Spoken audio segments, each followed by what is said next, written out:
Okay, everybody. Ooh, I keep forgetting how powerful this microphone is. Right, we're about ready to start the afternoon session. So we'll first of all open with a presentation about the Tactile Stories project. I think this is going to be a sort of tag team presentation between a few people, so wish us luck. And Svenja, would you like to, and then Christine, would you like to come and tell us about Tactile Stories?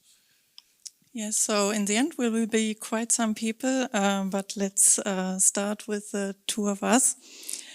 And I have an announcement to make first because someone left their computer in the restaurant downstairs and someone else brought it to the information. So if you miss your computer, go to the information and get it there. So yes, I have some devices here. So yeah, I'm Svenja. I'm a researcher here at the University of Borås, the Swedish School of Textiles. I have a background in textile design and joined the Muse IT project 2 years ago.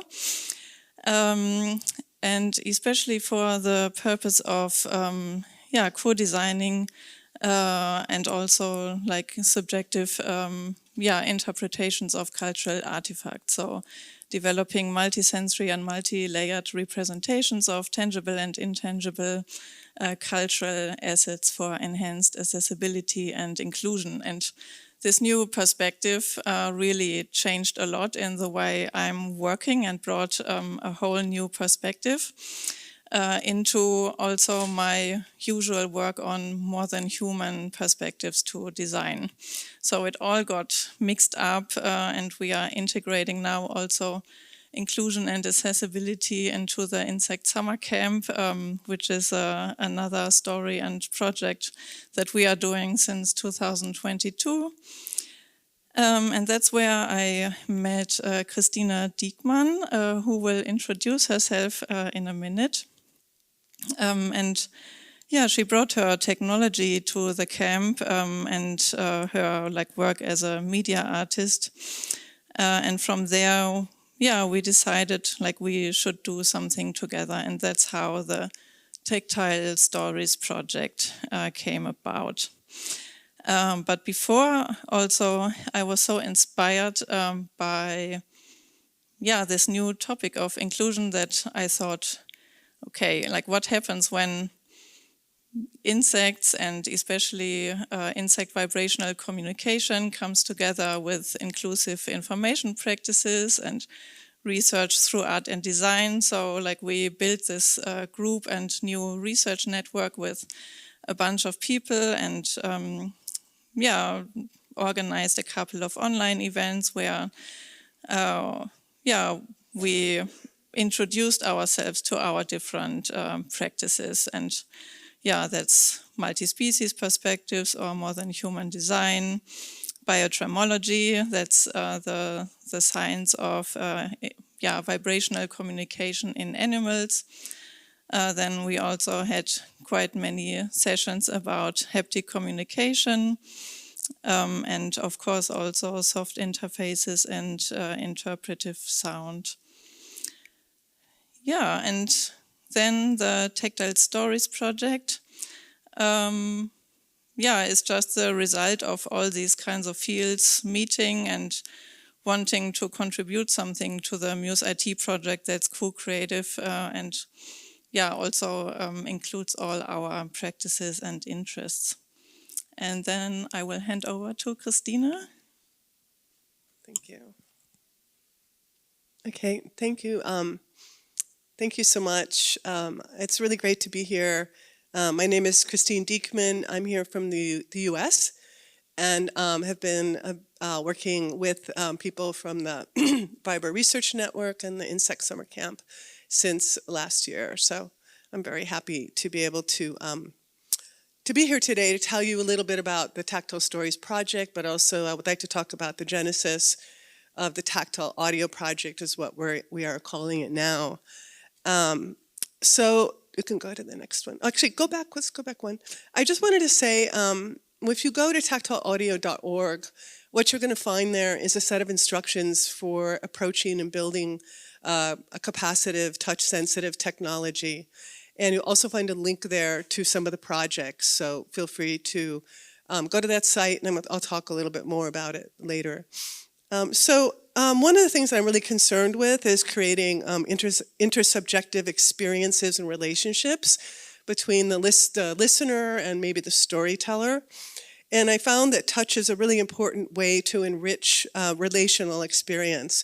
So we use touch, for condolence, respect, acknowledgement, for so many different kinds of things, and I've listed some of them here.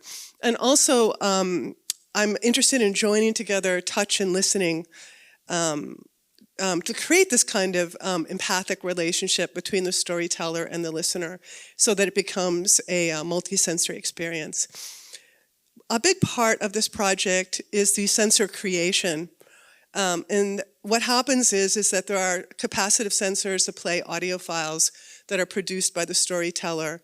And it's an important aspect of the installation and of the workshops that I do. So here you'll be seeing slides of workshops that I do on one side, and then an installation on the other side. So the sensor itself, the thing that you actually touch when you're doing the listening, is part of the listener's reception of the story or the audio. It becomes like a tactile journey, and it's designed by the person who's telling the story or the person who's creating the audio. I think of it as curious touch joined with listening. So often the sensors are made with very slow processes like embroidery or weaving or drawing. And I believe that slow process becomes actually part of the work. Like somehow the person who's doing the embroidery or the drawing or whatever it is becomes somehow embedded in the work itself. Just really quickly, one of the things you see here, there's somebody being hugged. That was a wearable sensor. And there was a story that was being told that you hear on a speaker, and the sensor triggered that story. It's a 3-minute long story, and in order to hear it, you have to hold and hug the speaker for 3 minutes. And if you let go, the story stops. So you have to make a commitment to listen. We use capacitive sensors for our storytelling. They require skin connection. So they're not force sensors or bend sensors. It's really important that we use that. Somebody spoke a little bit earlier today about galvanic skin response, which measures the electrodermal activity. So basically, if you're really stressed or nervous, like I am a little bit now, I'm sweating, and we can test different kinds of emotional responses through that galvanic skin testing. Well, that's how capacitive sensors work too. So it's really important for me to use that kind of technology that requires the skin in the touch. I'm going to pass over that slide. I just want to go back quickly and just say one thing. The installation on the right was an installation that decentered what we think of normative human hearing. I think listening and hearing are two different things. And listening, I think of as a full body experience. That particular piece looked at insects and how insects listen through vibration. And then just lastly, I just want to say something very quickly about the technology. Ray was fantastic talking about the engineers, the role of the engineer. And I work with Craig James, who is an electrical engineer and a programmer. We've worked for 4 years together. And we've created this website that is for people who don't have any technical knowledge, who want to start somewhere with this kind of technology.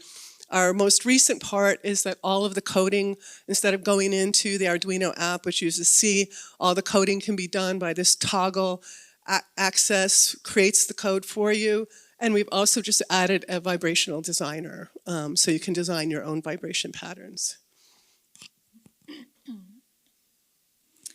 Yes, so Christina came up with this 8 months or 9 months long program that is mostly happening online. And we asked all kinds of people who wanted to join, so many from the e-textiles community joined. Also some colleagues from Muse IT, like Ray Holt, also Russ and Rita were part or are part of it. Jonas, Femke, and yeah, many others. And yeah, we mainly used kind of a Miro board, which is not very accessible, but it worked really well for us to really co-create and share our practices. So we developed this way of organizing ourselves through these 9 months, and then had also like different formats that I will talk later about. So this was really like kind of getting all the information together. Was a lot of visual information, and then we were having different formats online, like workshops with Christina to get to know the technology, but also mingles with each of, or like most of the our members to share like what they had to share about their practices. And in the beginning we were around 30 people. Some faded out. I mean, because it's a long journey and everyone has commitments. But we are having a really, great vibe and connection, and many other like little projects also emerged from it. And I mentioned these workshops and mingles. We also had like open office hours where Christina would kind of troubleshoot the technology that we had ordered home. And then in May we started with project work. And I have put together super many slides. I'm not sure anymore if I should show them all. But I think I will just slowly kind of show you how those how the kind of documentation online kind of looked like, and some of the key insights that we gathered like from all the discussions and different mingles. So we had a mingle with Russ Palmer, who spoke earlier, and also with Rita, and that's also where we talked, or like started to talk more about the social haptic communication and what that really means. We had a mingle with Roland Mühlethaler and Rook Sturm, who are biotremologists and who introduced us into vibroscapes and insect vibrational communication. And then, of course, we also had to find easier ways of communicating how this vibrational communication actually takes place, and that's where also Rita's works of representation came in, like with drawing spiders with three-dimensional paint. And I think I have some more images later. We had, of course, also a mingle with Nasreen, who is also part of this. Talked about the Haptiverse and also Rachel's work with also e-textiles and wearable electronics.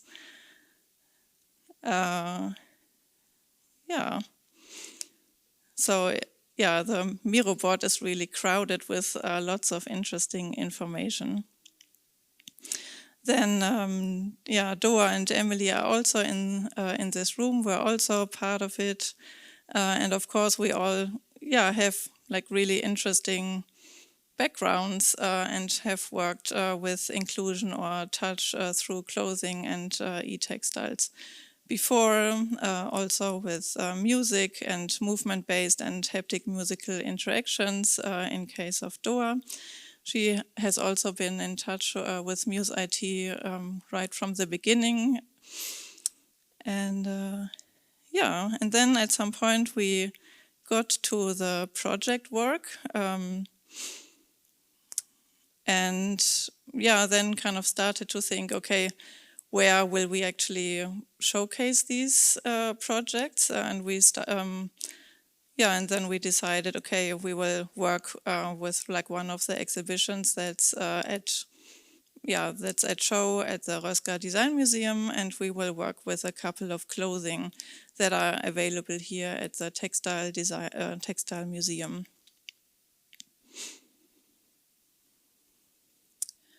So in the end, 3 main projects came out of this co-creation. The One Stories project that is shown here in the Dutang today. So you are very welcome to explore this installation. And then we have the Cocktail Party Problem project on display tomorrow at Röska Design Museum, and also Thrum, Another Sense. So one of the pieces are shown today and the 2 others tomorrow. And with that, I would like to ask Annette and Emily to take over. Thank you so much. Hello, everyone. My name is Annette Pop. I really appreciate to be here. It was a great team, and I really enjoyed the work together. Our ideas based on Vern Stories. Vern Stories is about bringing the hidden memories of garments back to life. I think that garments and clothes are more than only fabric. They carry voices, stories, lot of memories and cultural heritage. The problem is that many of these stories are so fragile, even in museum, if they are really old. So they are locked away in archives or lost when garments become too delicate to touch. So it is our main problem.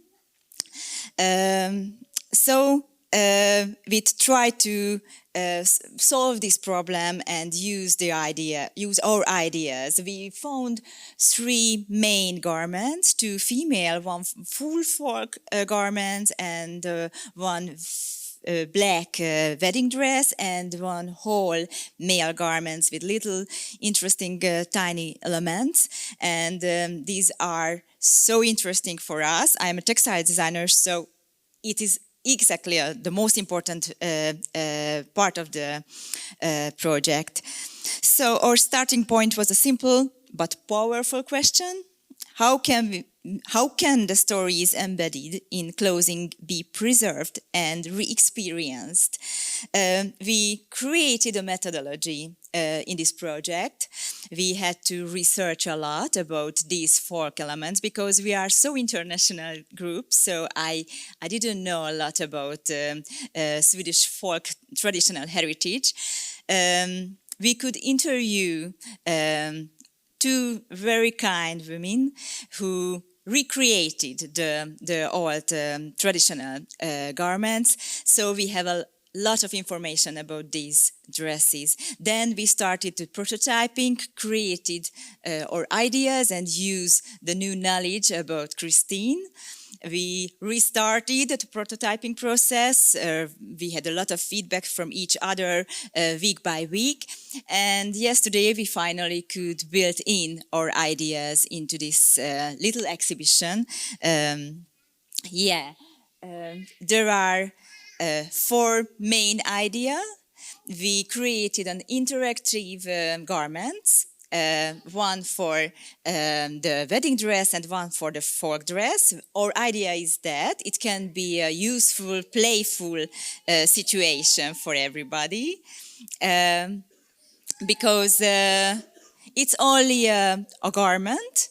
You can have visualize information about that, but when you go deeper, you can touch it, and when you touch, you can find sensors, which is so hidden, we built in under the dress.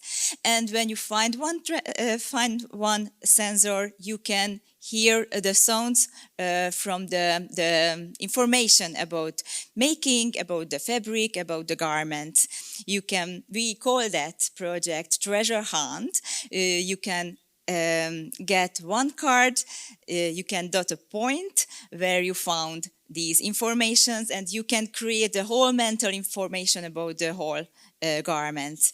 There is another project which is a screen contain this folk dress, and you can find little points with conductive threads, and it's so exciting when you can hear information about the garments not from headphones but very special things.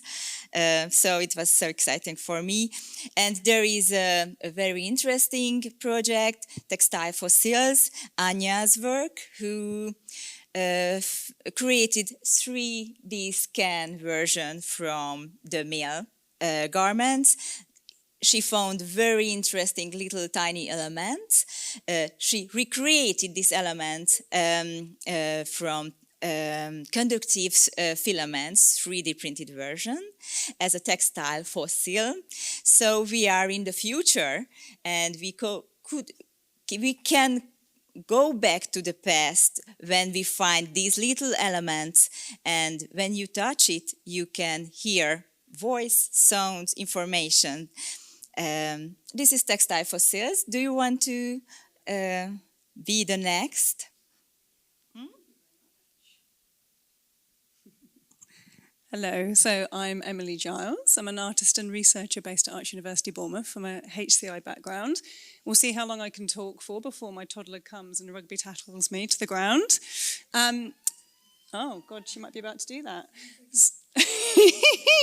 So I've been very much working on bringing together some of the technology for the Worn Stories element of this project, particularly the folk dress, and editing down some of the sound files from the interviews with the ladies, and then with Annette yesterday, getting it set up in the garment. You can see here on the screen us testing some of the installations yesterday. And I think it's one of those processes where you never quite know how it's going to work until you actually set it up in the space. Just because you're working with touch sensing technology, so you have to actually get it working perfectly, obviously, and change the thresholds a little bit on the circuit board to do that. So it's always good fun when you're trying to get it working. So this is just some images showing us getting it together yesterday. The garment's actually being brought into the space as well. And then just some images really just showing the process of getting it together. So even yesterday we were soldering extra wires on, making sure it worked, etc. And then some prototyping happening on the screen as well, there. So I think with that, I'm going to pass on. Is it Colleen next or back to Svenja?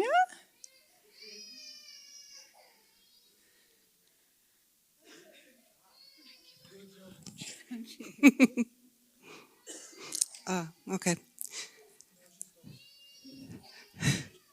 Femke, can you hear me okay? Okay, great. As you can see, I've got my companion on me. It's the first time I've actually worn it like this. It's very cozy.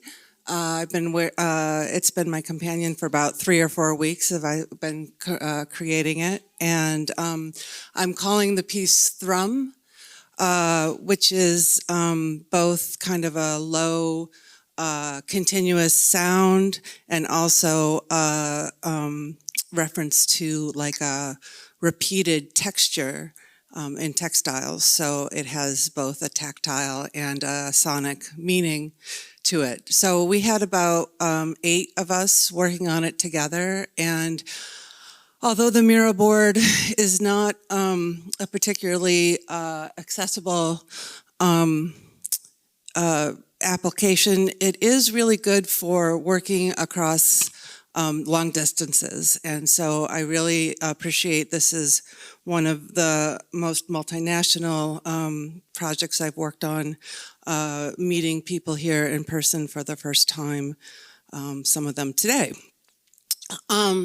When we started, we were responding to an exhibition that you'll see tomorrow at the Design Museum in Gothenburg by Annie Wang and Tim Söderström, called, I believe it's called Sharp Feelers, or Sharp Antennas, Soft Feelers, or Soft Antenna Sharp Feelers, one or the other. And they we're asking, what if we had another sense? Is it possible that there are senses that we feel or senses that we have that we're just not really aware of yet? And a lot of their forms are very biomorphic and mimicking or taking animal antenna or feelers or tentacles as inspiration for their forms. So I have had many discussions with a colleague, Femke Kreger, who you might know, who has Usher syndrome, and we are both very tuned in to this idea that there's this kind of invisible communication sense that works very much like mycelial networks. So very interested in this idea of this sort of underground or invisible network of fungal threads that connect us somehow to everything else. That there's this, and there are a lot of artists are working this way. A lot of people are thinking about this interconnectivity that we have that we just don't really understand or really totally perceive maybe, but is somehow there. And so we started working with that idea of feelers or tentacles, and we started gathering some visual ideas and started to try to break down how would we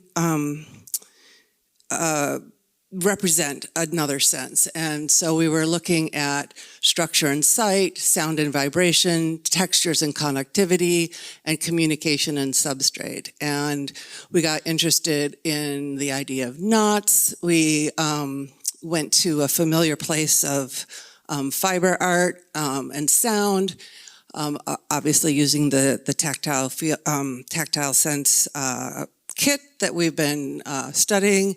And we just started kind of ideating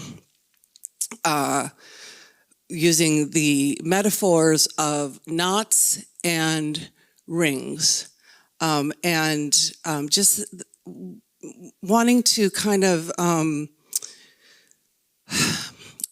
in an abstract way, because I am an artist and I work very abstractly, this idea that we are here and we are somehow hearing this communication of sort of life for all beings. And this is just more kind of the ideation. We were able to borrow some prints from Annie and Tim, and we started playing around with those forms above at the top there. And if you see down here below, one of our members is a very skilled at performing, and she said, "Oh, I want to perform with these." So she put on a unitard and started stuffing it with some of these shapes, and we did some body stocking experiments, and then just started doing a lot of brainstorming and sketching, trying to figure out, okay, how could we get these tentacles onto the body? How could we puppet them? How could we manipulate them? What are the sounds or what are the tactile senses that we want to bring into it? And then going back and doing some more kind of rehearsals together. Mind you, this is all like across oceans and in different places. So, and then finally bringing it all together into the piece that you'll see tomorrow. See, experience, feel, hear, and touch. And I wrote a little poem just to try to get a sense of what it is, this feeling that I'm trying to chase after in this piece, which may or may not help you to understand it, but I'll just read it here as maybe a hint to what this is about, where are our boundaries? What is intuition?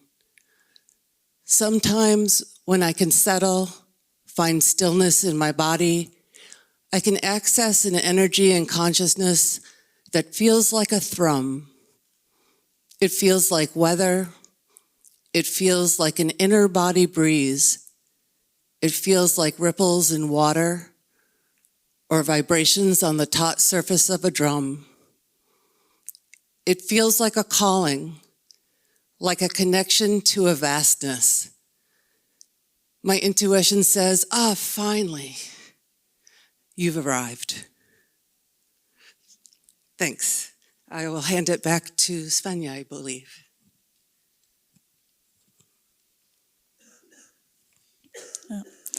Yes, so we have one other project to share, which is called the Cocktail Party Problem. Maybe you can already envision what it is about. And yeah, we've also been a couple of people working on this. Ray will give a bit more introduction into the technological parts of it. And this piece was inspired by this cocktail party problem in biotremology. I can't really explain it very well, but the thing is when biologists want to record the communication between insects, like the vibrational communication, they do that with a laser vibrometer or with contact microphones. So the vibration are translated into sounds so we can hear them. We had this idea, what if we translate those sounds back into vibrations so that, we can feel those vibrations. And then also make kind of this biological information more accessible to also people who can usually not see or hear or perceive insects. Insects are just like a very huge part of what we are doing. And Ray, maybe you can take over for the for some of the slides. Okay. Thanks, Svenja. So as an engineer, I'm providing more of the sort of technical support. And it's interesting, having worked with haptics for a long time, we often talk about vibration motors as if this was like one single thing, but actually there are lots of different types of vibration motors, and they produce different types of vibrations. And the most common one, the one that's probably in your phone, or certainly the cheapest ones if you're familiar with the little disc-based vibration motors that you can buy on sort of electronics websites, are called an ERM, eccentric rotating mass. It's just a DC motor with an offset weight on it so that when it spins around, it will vibrate. They're cheap. They give a really strong signal for very small current draw. That's great for sort of getting attention. And they're very small. They don't need a lot of power, so they don't need a lot of circuitry to go with them. However, you don't have any control over the frequency independent of the amplitude of the two. And if you're thinking about most real-world vibrations, they vary in both frequency and amplitude. So speech and music, that's certainly the case, but it's also the case for a lot of insect vibrations as well. So we immediately have a bit of a challenge. You can use what are called voice coil motors, which is like a loudspeaker without a cone on it. We've been making great use of those in a few projects now. Indeed, they found use in Muse IT, and you'll get the chance to feel some of them later on in the day.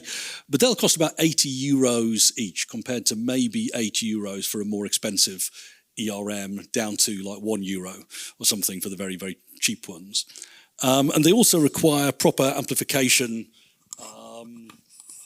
which creates a bit of a challenge for us. And one of the questions was, could we use the sort of low-cost ERM vibration motors that can only reproduce amplitude, like strength of vibration, to capture some of these insect signals? And taking a look, we've got what's called a spectrogram.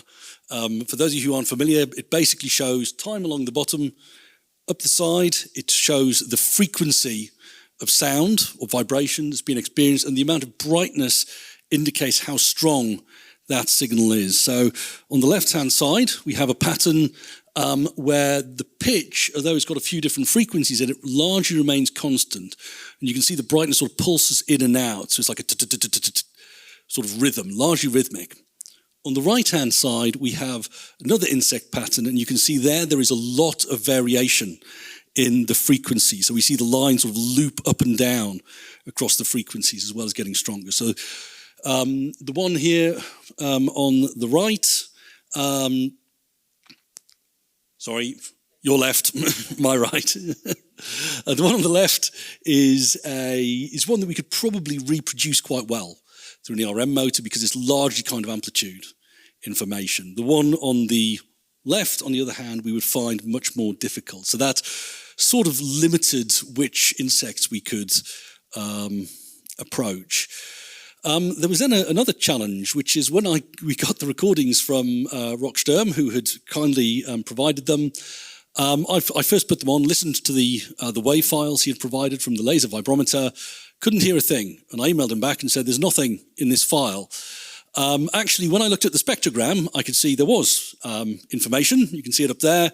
It was just very, very quiet because, of course, these insect vibrations are not designed for humans to hear.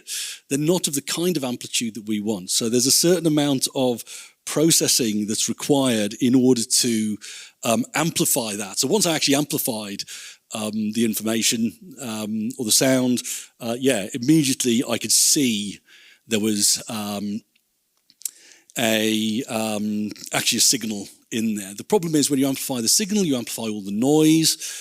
So that means going through, trying to filter out the low frequency noise, which for field recordings can be things like wind and other background vibrations, and also high frequency noise, which is sometimes just introduced by measurement methods. So after a bit of filtering and amplifying in Audacity, we got a nice looking signal here, looking a little bit like a sort of fishbone, is how I think of it. The problem is you can't play that through an ERM motor. You can play it through a voice coil, you can play it through a loudspeaker, and you will hear it. Conveniently, a lot of the vibrations happen to be in the range of frequencies that humans can hear and feel quite well. But for an ERM motor, you need to convert this into basically a series of digital pulses, kind of ons and offs. So that required a bit of what's called envelope extraction to figure out the amplitude of the signal as a whole and turning it into these little digital signals. And then there's a further complication, which is that different motors can be quite different from each other. So you then need to sort of hand edit the file to get the feeling you want. And when you're working online and collaborating with people in other countries, you aren't necessarily using exactly the same motors. So though you can send the file to each other, and we did, it doesn't necessarily feel exactly how you'd like. So I'm going to be interested to see how it came out when we get to Roscoe tomorrow, because I haven't had the chance to feel the final setup. I did build a couple of prototypes of this, though. So we started off by testing whether the vibrations could create the cocktail party problem. So in this case, on the right, you can see I've taken essentially a Meccano strip and attached some vibration motors to it. They're not easy to see, so I've circled them in yellow. But each one's playing a different insect pattern, and I was trying to check that, yes, you could, feel them through the rigid Meccano strut, and then also that when you played multiple ones of them, that you could sort of tell that there was different things going on. One thing that we did wonder about was whether we could make each insect independent. So rather than them being all tied to one piece of kit by wires, could we actually create independent or standalone circuits? So on the left-hand side at the top, I built a very crude circuit using some touch sensors and the Adafruit Gemma. And that worked, so I've built them onto some standalone circuits for 4 different insects, which I will have with me in the dew tank later on, if you want to try them. And then I'm not sure, are we going to be attaching them to acrylic tomorrow, or are we just having the acrylics to look at. We will see. Excellent. I will now hand back to Svenja. Yes. So just for the context, leaf hoppers are like just 1 or 2 millimeters big. So you can imagine what the vibrations are. So, I mean, they are super tiny. And we are a little over time, so I just skip a little through the process of creating this artwork. We also laser cut a couple of different elements that represent these leaf hoppers, and for example, their wings and other features that they have.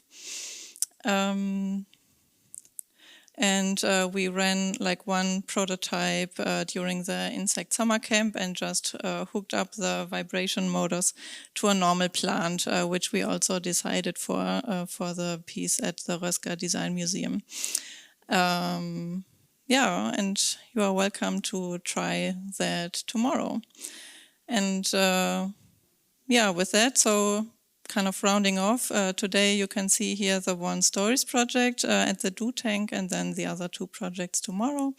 And if you have any questions, just reach out to one of us. Thank you.